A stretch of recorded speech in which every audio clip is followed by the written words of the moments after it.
부자는 본능을 통제하고 빈자는 본능대로 산다. 인생에서 가장 위험한 일은 아무런 위험에도 뛰어들지 않는 것, 투자하지 않는 것이 가장 큰 위험이다. 배는 항구에 있을 때 가장 안전하다. 그러나 거친 바다를 향해 나아간 배만이 보물섬을 찾는다. 모든 위대한 모험가와 탐험가는 손실공포 본능을 극복한 사람들이다. 투자는 언제나 위험한 것이다. 그러나 가장 큰 위험은 아무 투자도 하지 않는 것이다.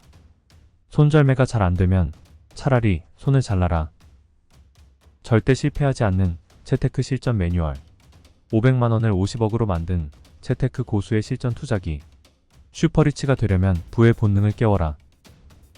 부자가 부자인 이유는 외로운 늑대처럼 홀로 다니기 때문이고, 빈자가 가난한 이유는 무리지어 다니는 양떼이기 때문이다. 투자에서 성공하려면 논리를 떠나서 항상 소수편에 서는 게 유리하다. 그러나 무리짓는 본능은 소수편에 서는 걸 방해한다. 우리 모두는 불행히도 재테크에 실패하기에 딱 알맞도록 타고났다. 그러니 그동안 당신의 재테크가 판판이 깨진 것은 당신이 너무나 인간적이었기 때문이라고 해도 크게 틀리지 않다. 우리 내면에 있는 장애물을 제거하고 극복하는 방법을 배운다면 누구나 부자가 될 수가 있다. 오늘도 변함없이 부자 수업에 오신 것을 환영합니다. 여러분과 함께 부자 되는 길을 찾아 나서는 진짜 부자입니다. 오늘 소개할 책은 부의 본능입니다. 지은이는 우성님이고 펴낸 곳은 토트입니다. 저자는 맨손으로 시작해 수십억을 벌고 투자 실패로 또다시 빈털터리가 되었다 재기에 성공해 40대 초반에 은퇴해 경제적 자유를 누리며 살고 있다고 합니다. 그 과정에서 얻은 철학과 실전 투자법을 솔직하게 밝히며 실패하지 않는 투자 노하우를 전하려고 이 책을 썼다고 합니다. 저도 이분의 카페에서 글도 많이 읽어보고 또 이 책 말고 10수년 전 주식 초보일 때 남에게 가르쳐주기 싫은 주식 투자법이라는 책을 읽었었는데요. 그 책도 주린이들에겐 아주 좋은 책입니다. 방금 찾아보니 절판되었네요. 그 책 대신에 이 책을 읽어보시면 더욱 좋을 것 같습니다. 오늘은 책의 내용 중 부의 본능을 깨우는 8가지 도구와 슈퍼리치가 되는 9가지 방법에 대해 소개하겠습니다. 저자는 투자를 실패로 이끄는 9가지 오류로 다음과 같은 인간의 본능을 들었습니다. 1. 무리짓는 본능. 2. 영토 본능. 3. 쾌락 본능. 4. 근시안적 본능. 5. 손실공포 본능. 6. 과시 본능. 7. 도사환상. 8. 마녀환상. 9. 결함 있는 인식체계. 이렇게 9가지 본능으로 나누어 설명하였습니다. 책을 정독하여 읽어보니 모두 제 얘기 같았습니다. 인간 본성과 부에 관한 저자의 인문학적 통찰을 무기로 여러분을 괴롭혀온 투자 실패의 원인과 해법을 찾아보시기 바랍니다. 저는 특히 1번 무리짓는 본능과 5번 손실공포 본능이 아직도 극복하기 힘든 과제입니다. 아마 여러분도 마찬가지일 거라 생각됩니다. 그래서 위 두 주제를 집중적으로 리뷰하도록 하겠습니다. 성공한 사람들의 인생 노하우는 정말 심플하고 간단합니다.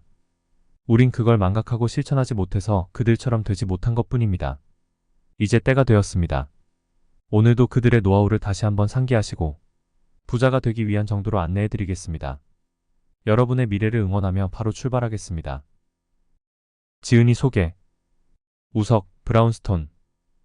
연세대학교 경영학과를 졸업하고 동대학원에서 재무관리를 전공했다. 금융업에 종사하던 그는 완벽한 자유를 꿈꾸며 투자자로 변신했다. 주식, 부동산 등 다양한 투자로 인생을 즐길 만큼 충분한 부를 이룬 뒤 40대 초반에 은퇴해 가족과 단란한 시간을 보내는 한편 네이버 카페 칸트 생각을 운영하며 투자와 삶의 지혜를 나누고 있다. 본문. 돈은 왜 나만 피해갈까? 우리는 누구나 부자가 되고 싶어한다. 아니 간절히 갈망하고 소원한다. 그래서 주식 투자도 해보고 부동산 투자도 해본다. 효험이 있다는 재테크 도사를 찾아가서 찍어달라고도 해본다. 그런데도 어떻게 된 건지 재테크만 하면 판판이 깨진다. 만지는 족족 황금으로 변하는 마이다스가 되기를 꿈꾸지만 결과는 어찌된 셈인지 만지기만 하면 돌로 변하는 마이돌이다. 목표는 언제나 대박이다. 근데 이상하게도 살이 낀다. 대박살이 난다. 터지는 것도 한두 번이지 여러 번 터지다 보면 이런 생각이 든다. 돈은 왜 나만 피해갈까? 왜 내가 사면 내리고 팔면 오를까? 나 말고 돈 버는 사람은 분명 따로 있는 것 같아. 나는 왜 쪽방만 찰까? 나는 돈 모으기가 왜 이렇게 힘들지? 나는 돈 모으기가 왜 이렇게 힘든 걸까? 나는 왜 돈복이 없을까? 누구나 한 번쯤 이런 의문을 가져봤을 것이다. 돈복 없는 건 절대 운명이 아니다. 당신 안에 있는 부의 본능을 깨우면 모든 것이 해결된다. 지금부터 그 방법을 하나하나 자세히 알아보도록 하자. 부의 본능을 깨우는 8가지 도구. 부의 본능을 깨우는 도구 1. 신경 조건화하기. 돈을 쓰고 싶은 유혹이 일 때마다 과거의 고통스런 기억을 떠올린다. 인간의 행동을 바꾸는 방법은 무엇인가? 예를 들어보자. 초콜릿 먹는 행동을 바꾸고 싶다면 어떻게 하면 될까? 한꺼번에 엄청난 양의 초콜릿을 먹어서 구토를 일으키거나 설사를 하면 된다. 두뇌는 초콜릿과 고통을 연결시켜서 기억할 것이고 다시는 초콜릿을 먹고 싶은 생각이 들지 않게 될 것이다. 마찬가지로 돈을 쓰고 싶은 유혹이 있다면 돈이 없으면 겪게 될지도 모를 고통스런 상황에 대해 생각하라. 지출을 고통과 연결시켜라. 그러면 지출을 통제할 수 있게 된다. 초등학교 밖에 졸업하지 못한 한 여성이 갖은 고생을 다 한 끝에 연매출 100억을 올리는 성공한 사업가가 되었다. 그녀는 성공의 비결이 무엇인지 묻는 질문에 대답 대신 낡고 더러운 옷을 꺼내 보여주었다. 그 낡고 더러운 작업복은 그녀가 조그만 식당에서 온갖 고생을 하던 시절에 입던 옷이었다. 그녀는 유혹이 있을 때마다 힘든 시절에 자신이 입었던 옷을 쳐다보면서 이를 악물고 일했다고 한다. 자수성가한 부자들 중에는 어린 시절에 극심한 가난을 경험한 사람이 많다. 등록금을 못 내서 학교 가기가 창피했다든지 돈이 없어서 친구로부터 멸시와 모욕을 당했다든지 하는 고통스런 기억을 가진 사람들이 많다. 그들은 돈을 쓰고 싶은 유혹이 있을 때마다 과거의 고통스런 기억을 떠올리며 악착같이 돈을 저축했다고 한다. 하고 싶은 행동, 꼭 해야 하는 일은 즐거움과 연결시켜라. 저축 목표를 달성했을 때 상으로 좋아하는 음식을 먹게 되거나 아내로부터 칭찬을 받게 되면 우리는 저축을 좀 더 잘할 수 있게 된다. 단순한 예에 불과하지만 이렇게 즐거운 보상과 연결시키면 저축하기가 한결 쉬워진다. 저축에 성공한 많은 사람들은 유혹이 있을 때마다 통장을 꺼내보거나 나중에 부자가 된 자신의 모습을 상상하며 유혹을 물리쳤다고 한다. 이런 방법이 효과가 있는 이유는 무엇일까? 두뇌의 작동 원리 때문이다. 두뇌는 어떤 행동이나 경험에 대해서 단지 2가지만 묻는다. 첫째, 이것은 고통스러운 것인가, 즐거운 것인가? 둘째, 고통을 피하고 즐거움을 얻으려면 어떻게 해야 하는가? 두뇌는 모든 경험과 행동을 고통과 즐거움으로 구분한다. 그리하여 고통으로 기억된 경험과 행동은 다시 하지 않도록 피하게 만들고 반대로 즐거움으로 기억된 경험과 행동은 되풀이하도록 지시한다. 즐거운 행동을 되풀이할 때마다 그것에 연결된 뇌의 신경회로는 더 강화되고 굵어지게 되고 여러 번 반복하다 보면 나중에는 습관처럼 행동하게 된다. 하지 말아야 할 행동에는 고통을, 반면에 바람직한 행동에는 즐거움을 연결시킨다면 우리는 본능을 극복하고 부자가 될 수 있다. 부의 본능을 깨우는 도구 2. 모델 따라하기. 부자를 따라하다 보면 부자의 성공법을 터득하게 된다. 내가 아는 사람이 뉴질랜드로 이민을 갔다. 그리고 뭐를 해서 돈을 벌까 고민하다가 뉴질랜드에서 가장 돈을 많이 번 사람을 찾아갔다. 그는 이 뉴질랜드 최고의 부자를 흉내내면 최소한 먹고 살지는 않겠나 하는 생각을 했다고 한다. 그는 기대 이상으로 성공했다. 그는 성공한 사람을 철저히 모방함으로써 성공을 거두었다. 경영 전략 중에서도 최고의 전략 중 하나가 벤치마킹이다. 성공한 기업 배우고 따라하기가 그것이다. 세계 최고의 유통회사 월마트를 세운 샘 월터는 경영 초기에 다른 가게에서 잘 되는 것은 무조건 따라했다고 한다. 부자 되는 법도 마찬가지다. 부자가 되고 싶으면 부자가 된 사람한테서 배워야 한다. 존경하는 부자를 만드는 게 좋다. 성공한 부자를 따라서 하다 보면 시행착오를 거치지 않고 바람직한 행동을 빨리 배울 수 있다. 심리학자들은 모델 따라하기가 행동 수정에 큰 효과가 있음을 밝혀냈다. 뱀에 물리지 않고 잘 다루는 모델을 보거나 수술을 받고도 아무렇지 않은 모델을 보면서 사람들은 뱀과 수술에 대한 공포감을 극복할 수 있었다. 모델 따라하기는 인간의 행동을 변화시키는 강력한 방법이다. 재테크에서도 모델 따라하기는 매우 효과적이다. 성공하고 존경할 만한 부자를 모방하는 것도 좋고 주변에 자신이랑 처지가 비슷한 사람 중에 재테크에 성공한 사람을 따라하는 것도 좋다. 그러다 보면 부자의 행동법을 절로 깨우쳐 부자 되기가 훨씬 수월하다. 부의 본능을 깨우는 도구 3. 유혹 회피하기. 유혹은 강력하다. 유혹은 저항하기보다 회피하는 게 더 현명한 방법이다. 그리스 신화에 나오는 사이렌의 유혹을 이겨낸 오디세이의 성공 전략을 배워보자. 사이렌은 하반신은 새이고 상반신은 요염한 여자의 모습을 한 마녀다. 사이렌의 영업구역은 지중해였다. 그녀는 영업구역 근처를 지나가는 배를 발견하면 저항할 수 없는 유혹의 노래를 불렀다. 일단 선원들이 사이렌의 노래를 듣게 되면 넋이 빠져 정신을 잃고 빨려 들어간다. 결국 배는 바위에 부딪혀서 난파당하고 가엾은 선원들은 사이렌의 먹이가 되고 만다. 오디세이는 배를 타고 사이렌의 구역을 지나서 고향인 이타케 섬으로 돌아가려는 참이었다. 멋진 남자 오디세이에게는 팬이 많았다. 태양신의 딸 키르케도 그중 하나였다. 키르케는 오디세이에게 사이렌의 노래를 조심하라고 신신당부했다. 덕분에 오디세이는 사이렌의 유혹 방법을 미리 알고 대비할 수 있었다. 오디세이는 선원들의 귀를 밀랍으로 막아서 들을 수 없게 하고 자신은 배 중앙의 돛대의 천으로 10겹 20겹으로 묶게 했다.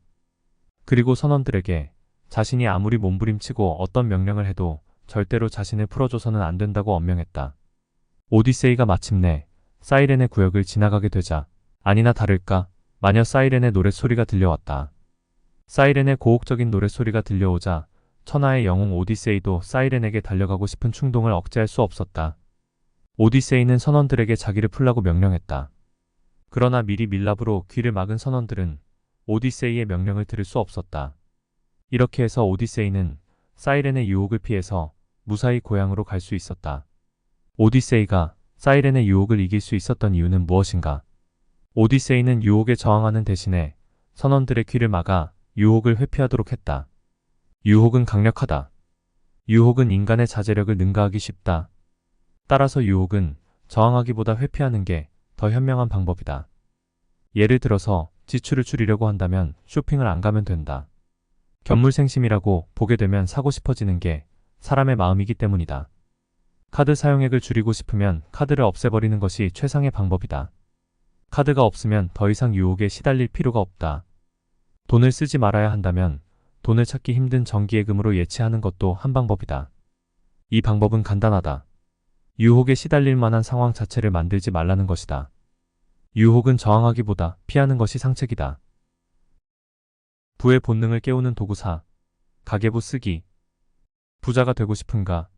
가계부를 써라. 단순하지만 강력한 방법이다. 최근에 미국에서 베스트셀러가 된 필 박사의 다이어트 책을 잠깐 살펴본 적이 있다. 이 책은 특이하게 책의 절반 정도가 자신이 스스로 기록하도록 빈칸으로 이루어져 있다. 거기에 먹는 것과 관련해서 자신이 한 행동을 기록하도록 되어 있다. 먹은 음식 목록과 먹기 전의 사건이나 상황, 먹는 빈도수, 먹은 음식의 종류 등을 기재해야 한다. 필 박사는 기록이 마술 같은 역할을 한다고 말한다. 기록하는 그 자체만으로도 살이 빠지기 시작한다는 것이다. 놀랍지 않은가? 심리학자는 행동일기를 쓸 것을 권한다. 특별한 행동이 있었다면 기록하고 관계되는 상황과 결과에 대해서도 기록한다. 전체적인 평가는 하루의 끝이나 주말에 하는데 차트로 그려서 얼마나 목표를 달성했는지 시각적으로 확인할 수 있게 한다. 기록이 행동을 변화시키는데 효과가 있다고 한다.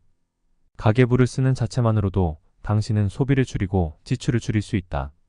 기록을 하는 동안에 미처 몰랐던 사실을 깨닫기도 하고 저축에 좋은 아이디어가 떠오르기도 하고 소비하고자 하는 본능을 더 잘 극복할 수 있게 된다. 기록 자체만으로도 분명히 놀라운 효과가 있다. 부의 본능을 깨우는 도구 5. 작은 성공 체험하기. 부자가 되기 위해서 필요한 것은 어마어마하게 큰 성공이 아니라 작은 성공의 체험이다. 베라쿠다라는 물고기를 대상으로 실험을 했다. 어항에 베라쿠다와 먹잇감인 금붕어를 함께 넣는다. 그리고 베라쿠다와 금붕어 사이에는 투명한 유리로 막는다.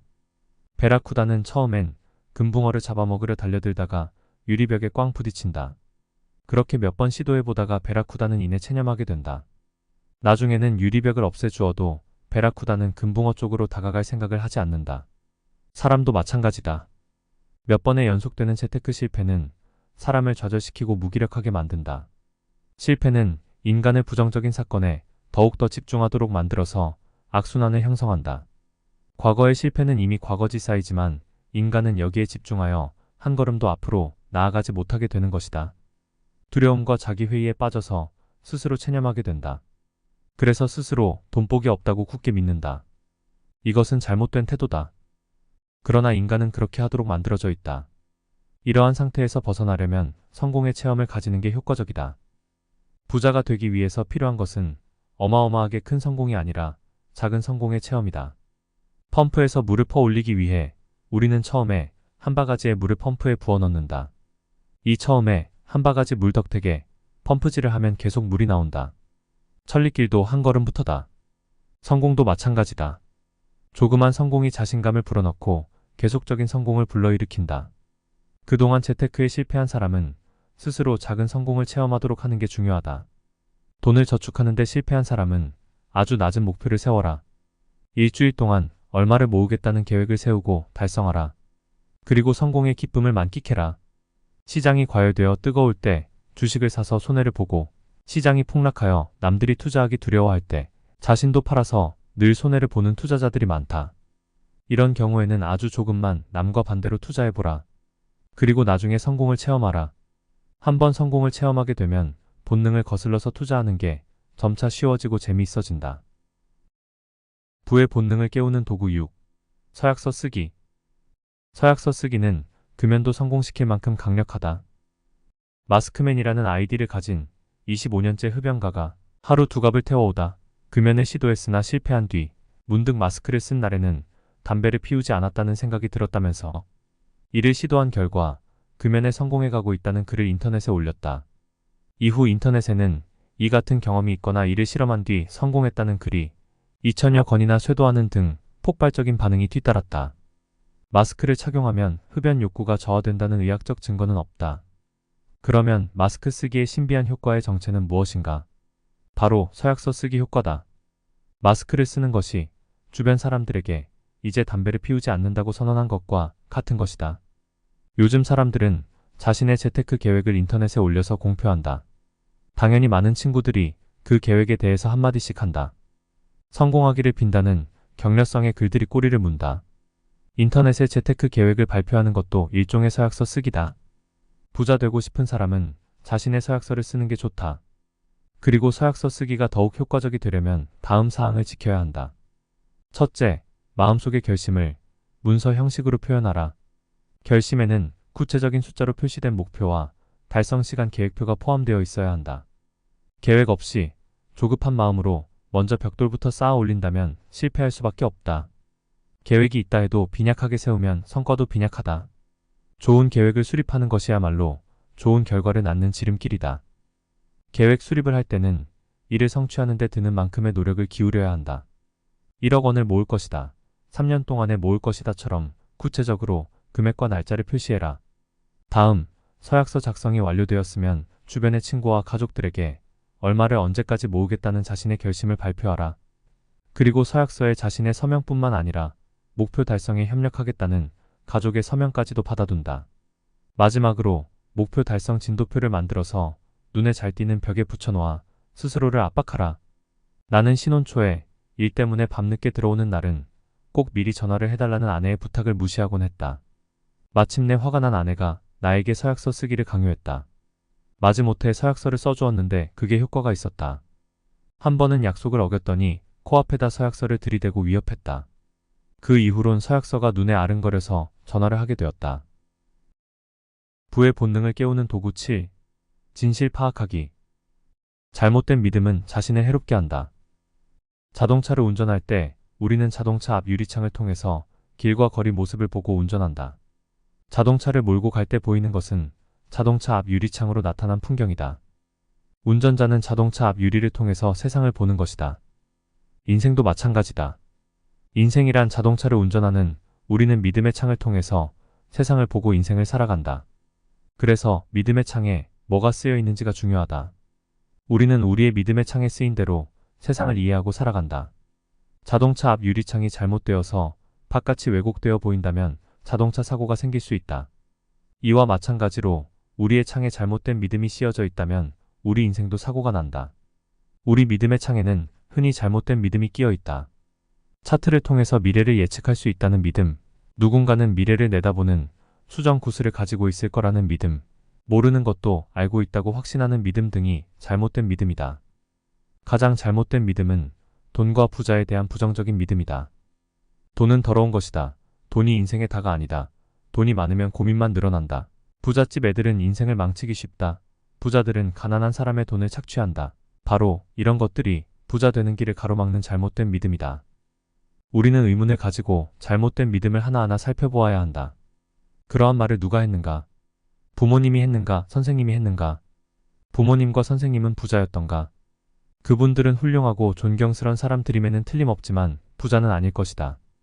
부자가 되려면 부자가 아닌 사람들의 충고는 귀담아 들을 필요가 없다. 그들의 말은 자기 합리화와 변명에 불과할지도 모르기 때문이다. 인간의 행동이 변화되려면 먼저 진실을 제대로 보아야 한다. 진실을 보지 않고 환상을 본다면 우리는 엉뚱한 행동을 하게 될 것이다. 따라서 당신의 믿음의 창에 덧씌워진 잘못된 믿음을 올바른 믿음으로 바꾸어야 한다. 그러면 당신의 행동도 따라서 바뀔 수 있다. 진리가 우리를 자유롭게 해준다. 부의 본능을 깨우는 도구 8. 신에게 기도하기. 기도는 20억 개가 넘는 뇌세포로 이루어진 잠재의식을 활용하는 도구다. 당신은 이 처방에 대해서 의심을 가질 수도 있다. 기도가 정말로 당면한 어려움을 해결해 줄 수 있을까? 나의 대답은 그렇다이다. 기도가 효과적인 이유를 설명해보자. 사람은 평상시 자신이 가진 능력 중 극히 일부분만 사용할 뿐이며 대부분의 능력과 에너지는 잠재의식 속에 그냥 있다. 그런데 기도는 바로 우리의 잠재의식에 영향을 준다. 기도는 20억 개가 넘는 뇌세포로 이루어진 잠재의식을 활용하도록 해준다. 기도는 무한한 능력을 가진 잠재의식을 이용하는 도구다. 기도는 잠재의식을 깨우는 자명종이다. 기도는 이 세상에서 가장 큰 컴퓨터인 뇌를 작동시키는 명령어다. 기도는 당신의 잠재의식이 문제 해결을 위해서 초점을 맞출 수 있도록 해주는 렌즈다. 기도를 통해서 당신은 내면에 잠재되어 있는 무한한 능력을 끌어낼 수 있다. 많은 성공한 사업가들이 기도를 통해서 사업에 대한 새로운 용기와 아이디어를 얻었다는 증언을 나는 사실이라고 믿는다. 수많은 사업가들이 신에게 기도함으로써 내일에 대한 불안감과 두려움을 극복하고 성공할 수 있었다고 고백한다. 인간은 신에게 기도함으로써 열등감, 패배감, 죄의식, 두려움을 극복할 수 있다. 무릎에서 사고, 어깨에서 팔기 어려운 이유. 최초의 인류인 오스트랄로피테쿠스는 체격이 지금의 12살 어린이 정도로 아주 작았다고 한다. 왜소한 체격에 별다른 무기가 없었기에 만약에 혼자서 맹수를 만나면 살아남기 어려웠다. 그러나 여러 명이 무리를 지어 있을 때는 맹수의 습격을 받아도 한두 명이 희생되더라도 대다수 인원은 살아남을 수 있었다. 또 사냥을 할 때도 무리 지어서 해야 큰 사냥감을 잡을 수 있고 성공률도 높았다. 다수의 행동을 보고 따르는 게 생존에도 유리했다. 초원을 걷다가 갑자기 선두에 동료가 뛰기 시작하면 무리 전체가 이유도 모른 채 무작정 함께 뛰었다. 맹수가 나타났을지도 모르기 때문이다. 일단 동료들과 행동을 같이 하는 것이 현명한 처신이었다. 만약에 동료들을 따라 뛰지 않는 주체성을 가진 사람이 있었더라면 그는 필경 사자밥이 되었을 것이다. 원시인들은 불확실한 상황에서는 무리짓고 남들을 따라하는 게 생존에 유리하다는 걸 배웠다. 이처럼 무리지어 살아온 시간이 수백만 년 동안 이어지다 보니 무리짓는 본능이 인류의 유전자에 식재되어 현재의 우리에게도 유전된 것이다. 그러나 오늘날 현대인이 사는 환경은 원시시대와는 다르다. 현대사회에는 더 이상 인간의 생명을 위협하는 맹수가 없으며 단체로 사냥을 해야 할 필요성도 없다. 그러나 현대인은 여전히 원시적 본능인 무리짓는 본능을 가지고 있기에 여러 가지 오류를 범하고 딜레마에 빠진다. 대다수의 사람이 슈퍼리치를 꿈꾸지만 성공하는 사람이 몇 안 되는 것 역시 여기에서 이유를 찾을 수 있다. 가장 대중적인 재테크 수단인 주식과 부동산만 해도 대부분의 사람들이 최고점에서 사고 바닥에서 팔기를 반복한다. 무릎에서 사고 어깨에서 판다는 말이 전설처럼 전해지고 있지만 이 단순한 지침조차 따르는 사람이 그리 많지 않다. 이것이 사람의 본능이다. 혼자 움직이는 것보다는 다른 사람들의 분위기를 살펴 같이 움직이는 것이 리스크를 줄이는 방법이라는 무리짓는 본능 때문이다. 부의 본능을 깨우는 스위치 첫 번째. 무리짓는 본능을 극복하고 외로운 늑대가 되어라. 부자는 외로운 늑대, 빈자는 물이 짖는 양떼. 한자로 부란 글자를 보면 기와 집과 밭은 가지 돼 입은 하나인 것을 말한다. 즉 부자가 되려면 재산인 기와 집과 밭을 가지 돼 소비하는 식구가 적어야 한다는 뜻이다. 또 우리 속담에 소문난 잔치 먹을 것 없다란 말이 있다. 이 말은 외관상 그럴듯한 게 사실은 텅 비었다는 걸 말하는 것이 아니다. 잔치가 소문이 났으니 얼마나 많은 입들이 달려오겠는가. 아무리 음식 준비를 많이 해도 내 입에 돌아오는 건 언제나 모자란다. 그러니 많이 먹으려면 소문나지 않은 잔치집을 찾아라 하는 뜻이다. 이상은 순전히 나의 개인적인 해석이다. 결국 부자가 되려면 대중을 따르지 않고 고독하게 홀로 남는 것이 좋다. 그러나 인간의 본능 중에는 물이 짖는 본능이 있고 그래서 우리는 대부분 재테크에서 실패하게 된다. 인간의 물이 짖는 본능이 얼마나 강한지를 알려주는 실험을 하나 살펴보자. 사람이 많이 지나다니는 길거리에서 실험을 했다. 바람잡이가 길을 가다가 하늘을 쳐다본다. 그러면 다른 사람도 덩달아 하늘을 쳐다본다. 5명의 바람잡이가 하늘을 쳐다보면 19%가 동조하고 15명이 하늘을 쳐다보면 40%가 동조했다. 바람잡이가 많을수록 그들의 행동에 분명한 이유가 있다고 사람들은 생각한다. 다수가 행동하면 그들이 옳을 것이라고 판단한다. 그래서 다수가 건넌다면 건널목의 신호등이 빨간불이어도 상관하지 않는다. 한 심리학자가 끈의 길이를 비교 판단하는 간단한 실험을 했다. 실험 대상자는 보기로 주어진 끈과 같은 길이의 끈을 선택하면 된다. 바보가 아니라면 누구든지 아주 쉽게 알아낼 수 있는 단순한 문제다. 혼자서 이런 문제를 풀면 100% 정답을 고른다. 그런데 여러 명이 함께 문제를 풀면 상황은 달라진다. 실험에 바람잡이들을 등장시켰다. 바람잡이들이 가끔 일부러 엉뚱한 끈을 선택하자 실험 대상자는 여기에 영향을 받아서 간단한 답을 틀렸다. 무려 33%나 틀린 답을 했다. 믿기 어렵겠지만 사실이다. 투자에서 성공하려면 논리를 떠나서 항상 소수편에 서는 게 유리하다. 그러나 물이 짖는 본능은 소수편에 서는 걸 방해한다. 그래서 대부분의 사람은 투자에서 실패한다. 많은 사람들이 투자에 실패하는 건 어찌 보면 당연한 일이다. 월스트리트의 살아있는 전설로 불리는 존 템플턴은 주식 투자에서 성공하려면 대중을 따르지 말라고 충고한다. 오히려 대중과 반대로 하는 게 유리하다는 것이다. 그런데 왜 우리는 그렇게 못할까? 폭락할 때 주식을 사야 한다는 것을 우리 모두 머리로는 안다. 지난번 폭락 때 주식을 사지 못한 걸 아쉬워하며 한 번만 더 폭락해봐라. 그땐 꼭 사야지. 그렇게 다짐하고 또 다짐한다. 그러나 막상 시장이 폭락하고 투자자들이 무리지어서 탈출하려 아우성을 치는 상황이 벌어지면 사정이 달라진다. 이번엔 정말 세상이 끝장날 것 같아. 이번 위기는 예전의 위기와는 달라. 이번엔 정말 심각해. 나도 파는 게 좋을 것 같군. 이렇게 행동하는 게 보통 사람들의 반응이다. 왜 그러냐고? 인간의 유전자가 그렇게 생겨먹었기 때문이다. 위험이 닥치면 생각하지 말고 도망가라고 유전자에 이미 프로그래밍 되어 있기 때문이다. 결국 이 물이 짖는 본능을 극복한 사람만이 투자의 대가 소리를 듣게 된다. 투기 바람에는 일정한 방향이 있다. 끊임없이 새로운 부동산 안정화 대책이 발표되고 있지만 부동산 투자 바람은 좀채 사그라지지 않는다. 부동산 투자와 관련된 책이 베스트셀러가 되고 신문 하단엔 온통 땅 사라는 광고다. 걸핏하면 아직 저평가되어 있는 지방의 땅 사라는 권유 전화가 걸려온다. 지금이 땅에다 투자해야 할 때인가 아닌가 누구도 자신 있게 말할 수 없다. 그러나 투기 바람의 순서를 고려할 때 나는 두려움을 느낀다. 투기 바람에도 순서가 있기 때문이다. 1980년대 말에 투기 광풍을 돌아보자. 가장 먼저 오른 건 채권 가격이었다. 다음으로 주가가 올랐다. 그 다음엔 아파트에 투기 광풍이 불었다. 그 다음 땅 투자가 유행이었다. 마지막으론 그림 투자가 유행했다. 투기 바람도 순서가 있는데 해답은 언제나 하나, 바로 황금성이다. 황금성이 가장 높은 것부터 시작해서 황금성이 낮은 것으로 번져가는 것이다. 황금성이 높은 순서인 채권, 주식, 아파트, 땅, 그림 순으로 오른 것이다. IMF 이후에도 같은 순서대로 올랐고 단지 그림까지는 바람이 불지 않았을 뿐이다. 2001년부터 부는 투기 바람도 비슷하다. 먼저 금리가 떨어져서 채권 가격이 급등하고 다음엔 아파트가, 그 다음으로 상가, 그리고 토지가 움직이고 있다. 땅값이 오르기 시작할 때는 투기 바람의 끝이 가까워졌다는 걸 의미한다. 이러한 투기 바람의 순서를 잘 안다면 휩쓸려서 무리지어 투자해서 낭패 보는 일은 줄어들 것이다. 주식시장의 상투, 부동산 시장의 상투. 주식 투자의 경우 신문에 평범한 사람이 주식으로 돈을 벌었다는 기사가 나거나 우리 사주로 부자된 직원이 나오고 펀드 매니저가 인기를 끌 때는 조심해야 한다. 또 신문 하단에 자칭 도사들이 돈 버는 비법을 가르쳐준다고 광고가 나오면 이미 천장이라는 신호다.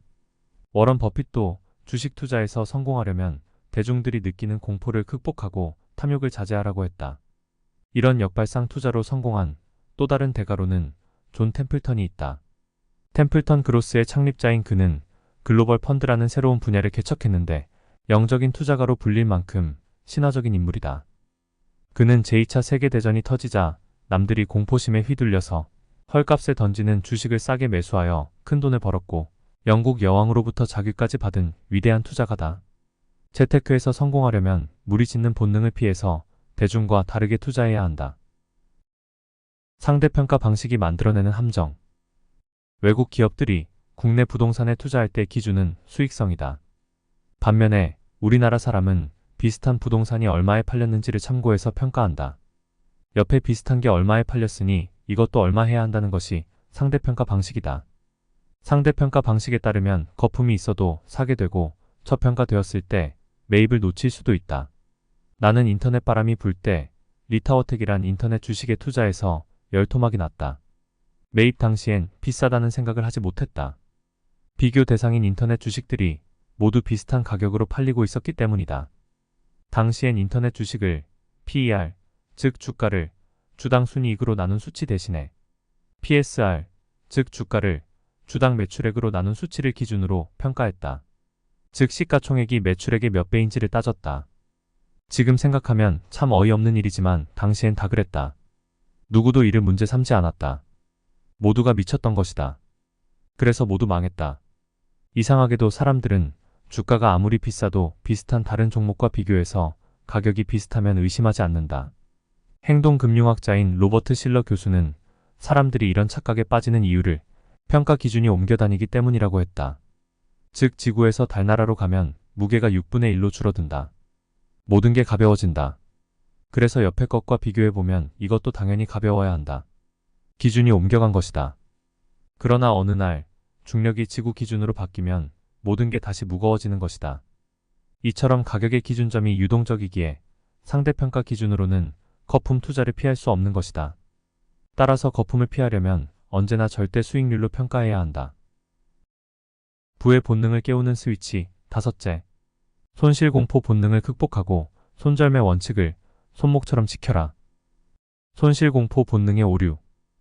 배는 항구에 있을 때 가장 안전하다. 그러나 거친 바다를 향해 나아간 배만이 보물섬을 찾는다. 모든 위대한 모험가와 탐험가는 손실공포 본능을 극복한 사람들이다. 투자는 언제나 위험한 것이다. 그러나 가장 큰 위험은 아무 투자도 하지 않는 것이다. 하루살이 원시인의 공포. 인간은 위급한 순간에 살아남기 위해서 본능적인 반사행동을 할 수 있도록 진화해왔다. 만약에 공포심이 없었다면 인류는 생존하지 못했을 것이다. 공포감 중에 재산과 관련된 것이 손실공포감이다. 원시시대의 손실공포감은 맹수에 대한 공포감만큼 컸다. 하루 사냥해서 하루 먹고 살아가는 원시인이 손실을 입는다면, 사냥감이나 먹을 걸 잃는다면 굶어 죽을 수밖에 없었을 것이다. 생존 자체가 모험이었고 가진 게 별로 없었던 원시시대에 가치 있는 뭔가, 예를 들어 창이나 돌도끼를 잃는다는 건 전 재산을 잃는 것과 마찬가지였을 것이다. 원시인은 사냥감을 여러 마리 잡는 것보다 잡아놓은 한 마리를 잃지 않는 게 생존에 더 유리했을 것이다. 그래서 인간은 오랜 진화 과정을 통해서 이익을 추구하기보다는 손실을 기피하는 본능, 즉 손실공포감을 갖게 되었다. 위험으로 가득 찬 세상에서 살아남기 위해 어떻게 해서든 손실을 피하려는 본능이 생겨난 것이다.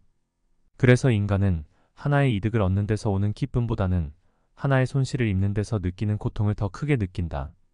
손실공포 본능은 원시시대엔 원시인의 생존을 도운 본능이지만 이제는 오히려 현대인이 부자가 되지 못하도록 방해한다. 사람들은 손실공포 본능 때문에 투자하지 못하고 손절매를 하지 못해 손해를 본다. 투자형으로 진화한 사람이 부자가 된다. 향후 10년간 소득이 2배로 증가하면 당신은 그 돈으로 무엇을 하겠습니까? 여러분이라면 이 질문에 대해 뭐라고 답하겠는가? 놀랍게도 이에 대한 부자와 가난한 사람의 대답이 180도 달랐다. 부자들은 위험성이 있는 투자를 하겠다고 응답했다. 반면 가난한 사람들은 늘어난 소득을 대부분 소비하고 극히 일부만 위험성이 없는 저축예금에 넣겠다고 응답했다. 부자들은 더 미래지향적이었고 자신의 자금 운용 능력, 즉 증권, 부동산 투자에 더 자신감을 보였다. 반대로 가난한 사람은 즉각적인 만족, 즉 소비를 추구했으며 저축을 할 경우에도 안전성을 가장 중요시했다. 사람들이 부자가 되지 못하는 이유 중 하나는 투자를 하지 않기 때문이다. 사람들이 투자하지 않기에 부자가 못 된다는 주장에 당신은 동의하지 않을 수 있다.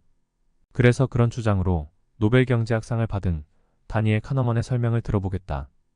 다니엘 카너먼은 간단한 실험을 진행했다. 당신의 아버지가 죽으면서 재산을 상속하게 되었는데 2가지 선택 방식이 있다고 해보자. 1번 선택은 동전을 던져서 이기면 20억 원을 받고 지면 하나도 받지 못한다. 2번 선택은 그냥 5억 원을 받는 것이다. 당신이라면 어떻게 하겠는가? 이런 경우에 대부분의 사람은 2번을 선택한다. 확률과 기대값을 따져본다면 1번을 선택해야 하지만 사람들은 2번을 선택한다. 1번의 기대값은 10억 원이고 2번의 기대값은 5억 원이다. 반대로 당신의 아버지가 죽으면서 빚을 물려주게 되었다고 가정해보자.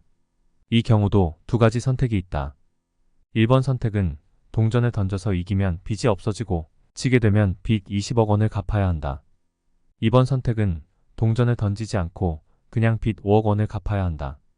당신이라면 어떤 선택을 하겠는가? 이런 경우에는 대부분의 사람들이 1번을 선택한다. 확률과 기대값을 따진다면 당연히 2번을 선택해야 한다. 1번의 기대값은 마이너스 10억 원이고 2번의 기대값은 마이너스 5억 원이다. 왜 사람들은 기대값을 따져보고 이성적으로 행동하지 않을까? 이유는 바로 손실공포 본능 때문이다. 다니엘 카너먼은 손실공포감에 대한 이 이야기로 2002년 노벨 경제학상을 수상했다. 다니엘 카너먼에 따르면 사람들은 손실공포 본능 때문에 합리적인 투자를 하지 못해서 오히려 손해를 보고 부자가 되지 못한다. 가장 큰 위험은 아무 투자도 하지 않는 것이다. 대부분의 사람들은 손실에 대한 두려움 때문에 투자하지 못한다. 잃지 않으려는 손실공포감 때문에 오히려 손해를 본다. 강소심 대리의 경우를 살펴보자. 2001년도부터 아파트 값이 오르기 시작하자 무주택자 강소심 대리는 불안했다. 그런데 신문을 보니 부동산 전문가가 전혀 오를 이유가 없다고 한다.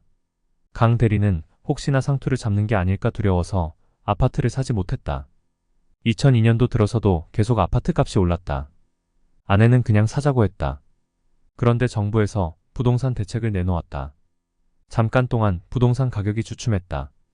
강 대리는 아파트를 사지 않기를 정말 잘했다고 안도했다. 그러나 2달도 안 되어서 다시 아파트 값이 오르기 시작했다. 2003년도 들어서도 아파트 값은 올랐다. 강 대리는 북핵 문제, 경기 침체 때문에 앞으로 아파트 값이 내릴 것이라고 전망했다. 그러나 다시 아파트 값은 올랐다. 강 대리는 지금 사기에는 너무나 억울하고 또 정말로 꼭대기에서 사는 것 아닌가 싶어서 두려웠다. 이렇게 강 대리는 두려움 때문에 아파트를 사지 못해서 큰 손실을 보았다. 지금도 나중에 아파트 값이 내려가면 그때 살 것이라고 한다.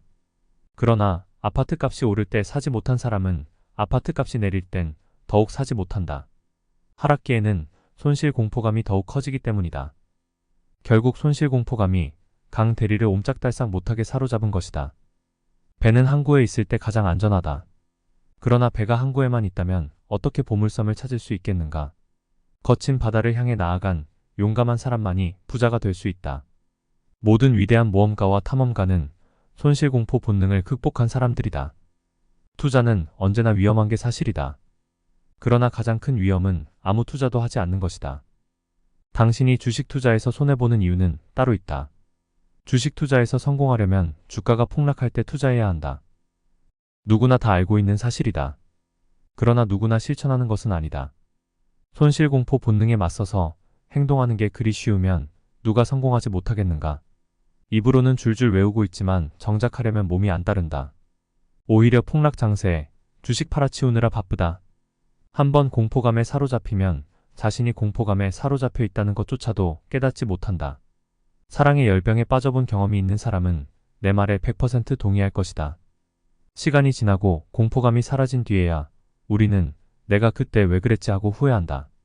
그리곤 다음번에는 절대 그렇게 하지 않을 것이라고 맹세한다. 그러나 공포감이 몰려오면 우리는 또 똑같은 실수를 저지른다. 이것이 인간이다. 감정은 이성보다 강하다. 당신이 재테크에서 판판이 깨지는 이유는 손실공포 본능 때문이다. 손절매가 잘 안되면 차라리 손을 잘라라. 주식 투자에 있어 프로와 아마추어의 뚜렷한 차이점이 있다. 주식 투자에서 고수와 하수의 차이는 무엇일까? 고수는 손실을 볼 때 작게 보고 이익을 볼 때 크게 본다. 그래서 전체적으로 이익이다. 반대로 하수는 이익을 볼 때 작게 보나 손실을 볼 때 크게 본다. 그래서 전체적으로 손실이 된다. 왜 일반 투자자는 손절매를 하지 못할까? 바로 손실공포 본능 때문이다. 이런 사실을 잘 아는 고수들은 철저히 손절매 원칙을 따른다. 고수들이 기계적인 손절매 원칙을 지키는 건 인간의 본능인 손실공포 본능이 작동하는 걸 방지하기 위해서다. 어느 기자가 주식 투자로 큰 돈을 번 고수에게 물었다. 주식 투자를 잘하는 비결이 뭡니까? 나는 다른 건 잘 모르고 손절매는 누구보다 잘합니다. 또 다른 독한 고수는 이렇게 충고했다. 손절매가 잘 안되면 차라리 손을 잘라라. 무시무시한 조언이다. 그 조언대로 했다면 난 손이 10개라도 모자랐겠다. 대부분 손절매 기준은 10%인 경우가 많다. 고수들은 매입가로부터 10% 하락하면 손절매를 기계적으로 한다. 또 고수들은 폭락장에서 매도보다는 매수 쪽에 가담하여 이익을 얻는 경우가 많다. 무슨 일이 있어도 손절매 원칙을 지켜라. 공포감을 극복하고 폭락장세에 매입하라. 이 원칙에는 예외가 없다. 오늘 준비한 내용은 여기까지입니다. 여러분은 오늘 내용을 보고 어떤 생각이 드셨나요? 부자가 되기 위한 마인드셋 방법이 단 한 가지만은 아닐 겁니다. 여러분의 소중한 의견을 남겨주셔서 건설적인 토론의 장이 되었으면 합니다. 한두 번 듣고 잘 실천했다면 이미 부자가 되어 있겠죠. 그러니 시간 나실 때 여러 번 듣고 체화하셔서 꼭 부자 되시기 바랍니다. 그리고 책을 매수하셔서 더 깊게 읽어보시고 자기 것으로 만드시면 더 큰 부를 얻으실 겁니다. 마지막으로 구독, 좋아요, 알림 설정해주시면 투자해 놓은 부동산과 집이 최고가를 갱신하고 주식에서 물린 종목 떡상하며 계좌가 붉게 불타오르고 가상화폐 역시 떡상하여 최고급 차 한 대 사실 겁니다. 저는 다음에 더 좋은 영상으로 찾아뵙겠습니다. 진짜 부자 채널과 함께 진짜 부자 되세요.